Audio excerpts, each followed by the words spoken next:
Oui, madame. Plus on a appelé l'assistance.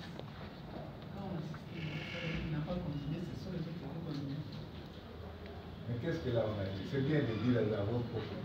J'aimerais que vous me donniez l'argumentaire qui est donné là-bas. Vous l'avez très bien dit, hein? Merci beaucoup. Parce qu'il ne faut pas répondre à l'assistance. Pourquoi l'assistance contribue? Et pourquoi la protection sociale contribue? C'est parce que l'assistance. Et pourquoi l'assistance? C'est parce que c'est non contributif. Pourquoi vraiment? Oui, oui, maman. Hein? Ce que vous avez dit n'est pas mauvais, hein?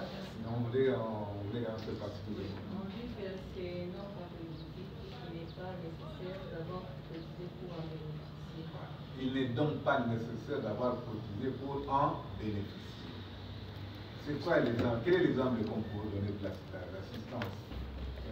Mais l'assistance aussi, oui, je reviens encore à nos formes de protection sociale que nous avons. Hein, les banques et les malades, c'est la protection sociale, hein? C'est une forme aussi.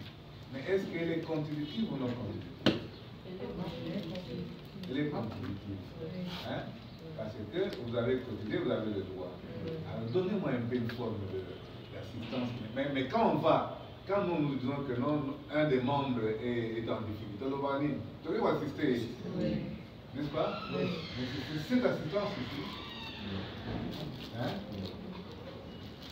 Cette assistance ici. Oui. Étant donné qu'il est membre, c'est-à-dire que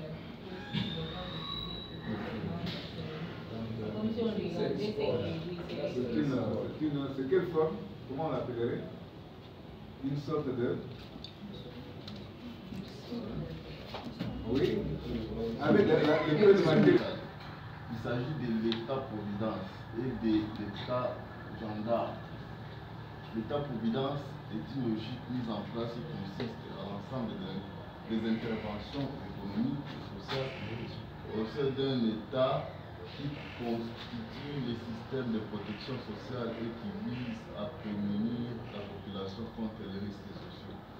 Santé, vieillesse, famille, emploi, logement, pauvreté, exclusion. Nous avons sur les notions de base sur la protection sociale. Donc elle se fait sous plusieurs formes. Ici nous avons deux logiques. Ça sont les logiques d'intervention de l'État pour assurer la protection sociale des personnes, donc de sa population, de ses citoyens. Généralement, nos États africains sont des États-providence. Hein, nous avons parlé par exemple du cas du carburant. Hein?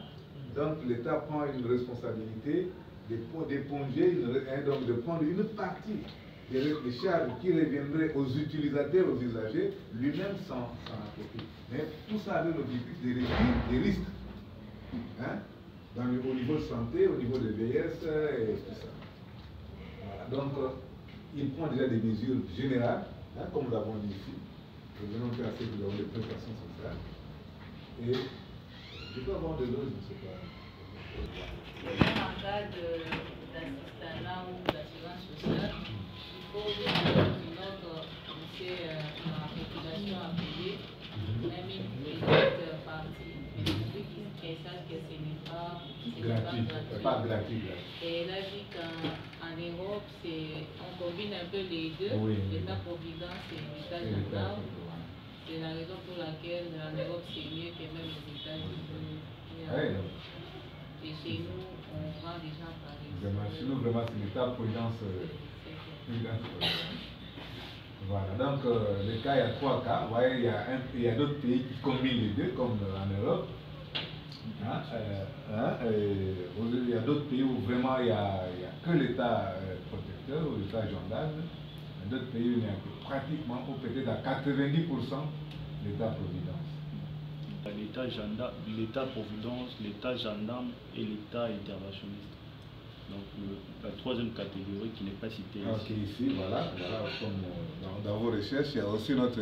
Alors, qu'est-ce que dit, voilà, pour donner notre information, qu'est-ce que l'État interventionniste dit? Alors, la différence entre les trois, c'est d'abord, comme vous avez souligné ici, l'État-providence, c'est les systèmes de gouvernement qui prend en charge certains services qui normalement ailleurs devaient être exercés par le privé, mais l'État lui-même prend en charge ces services-là pour faciliter sa population. c'est lorsqu'il s'agit des services de base, ou sinon des besoins, de base. Voilà. Par exemple, chez nous ici en 2008, l'État congolais a transformé les sociétés, certaines sociétés publiques en sociétés commerciales. Il y a par exemple le monopole dans les services de l'électricité, dans les services de l'eau. L'État veut que lui-même puisse fournir de l'eau et de l'énergie à sa population pour que ça soit à un prix en même temps dans les services. Nous l'avons quand même ici d'une certaine manière. Il y a par exemple en matière de transport. Ce n'est pas l'État qui fixe les prix des transports, mais l'État il vient avec les opérateurs économiques pour négocier les prix des transports. Donc l'État intervient au lieu de prendre les services des transports. C'est un peu combiné parce que nous avons aussi des transports publics qui coûtent jusqu'à telle place 500 francs. Donc l'État, ici chez nous, ces trois systèmes sont quand même mélangés et vous pouvez les constater d'une manière ou d'une autre. Mais ailleurs, l'État peut... Vous avez dit, par exemple, les sociétés SNEL Régie des eaux. Et l'État dit d'abord une société de l'État. Ça, c'est l'État qui fixe le prix, peu importe le coût des intrants. Lui-même, il sait comment il va gérer. C'est comme le carburant dont je parlais tout à l'heure. Pour essayer un peu de rendre le transport. Là, c'est ça l'interventionnisme, avec le carburant. Le fait de réduire le coût du carburant, hein, ou même de s'entendre avec le banc des opérateurs pour s'entendre sur un coût moyen, hein, pour dire moi je vais vous alléger un peu le fisc à ce niveau, et vous, à votre niveau, hein, rabaisser aussi les prix pour que la population ait accès. C'est ça l'intervention. Donc on intervient devant une situation qui veut exploser. Mais ailleurs, la loi est là, vous suivez souvent la loi comme elle est dit. Si vous voulez gérer votre travail dans tel domaine, vous savez déjà ce qu'il faut faire. Les lois sont là, la législation a déjà mis, vous suivez souvent, il suffit que vous suivez la législation. Payer des impôts, hein, ce n'est pas tout le monde qui bénéficie gratuitement, hein, comme providentiellement, comme le dit le terme ici, providence, et tous les services. Vous pouvez noter parce que quand on a lu, vous pouvez avoir été distrait, mais vous ne saurez pas ce qu'on a lu.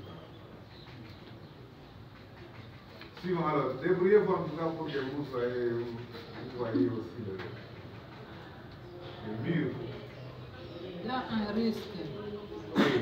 Par risque, on attend généralement un événement incertain ou imprévisible pouvant engendrer une réduction du bien-être d'un individu, d'un ménage, d'une communauté donnée. On dit qu'ils sont exposés au risque ou vulnérables au risque. Le risque de santé peut par exemple dépendre des facteurs ci-après. Les épidémies, l'état nutritionnel des individus, les conditions matérielles comme le logement, les infrastructures et l'emplacement du ménage, les niveaux de formation et d'information et les comportements. Très bien. Voilà. Même quand nous lisions là, vous entendez souvent le terme risque de venir à tout moment. C'est quoi risque? Nous allons le confondre avec les risques